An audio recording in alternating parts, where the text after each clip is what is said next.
नाज़रीन, अवामी न्यूज़ में ख़बरनि जो सिलसिलो जारी है। इन वक्त असीं तव्हांखे खिपरो मां ख़बर ॾींदा आहियूं त खिपरो में फुटिन जो अचानक अघु घटिजण सबबि ज़मींदार ऐं हारी सख़्त परेशानी खे मुंहुं ॾेई रहिया। ताज़ियूं पवंदड़ मामूली बरसातुनि जो जवाबु ॼाणींदड़ मक़ामी फैक्ट्री ऐं कांटे पेडी मालिकनि फुटिन जी फी मण पोयां 2500 रुपया अघु घटाइण सां गॾोगॾु फुटिन जे मण ते 3 खां 5 किलो नाजाइज़ कटौती पिण करण लॻा आहिनि। फुटी बरसात खां अॻे 4000 6200 ते वई पे छिंडा किरिया उबता सुबता हुननि ते हिननि खे बहानो हथ अची वियो। हाणे त 4000 कई अथनि।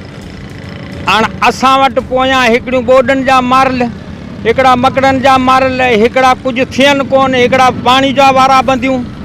जेकॾहिं कमाए समाए औरते आणियूं था त हिते कोन को नओं थिएटर ठाहे वेठा। हिकु त ॿोॾनि जा मारियल असां, ॿी ॻाल्हि त हिननि पहिरियां रेट असांखे माशाअल्लाह सुठा ॾिना आहिनि।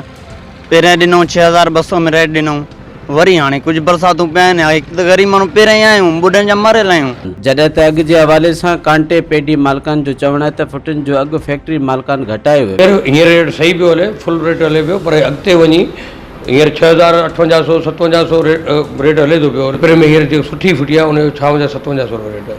अच्छा, आम जेके पेडनि वारा आहिनि उहे त 4000 में ख़रीद कोई 4000 त उनजी संदो मैटर आहे, छा था कनि छा नथा कनि। ॿिए तरफ़ फुटिन जे फैक्ट्री मालिकान ॿुधायो त बरसात जे करे फुटिन जे फी मण पोयां 200 खां 300 फुटिन जो रेट घटायो वियो। बाक़ी कांटे ऐं पेडियुनि वारा नाजाइज़ कटौती करण सां गॾोगॾु आबादगारनि खे घटि रेट ॾेई रहिया आहिनि, जंहिं जा ज़िम्मेवार हू पाण आहिनि। ग़लति ॻाल्हि आहे। 5700 असीं वठूं, हीअ असांखां वठनि 5700, छा मुंहिंजा वठनि?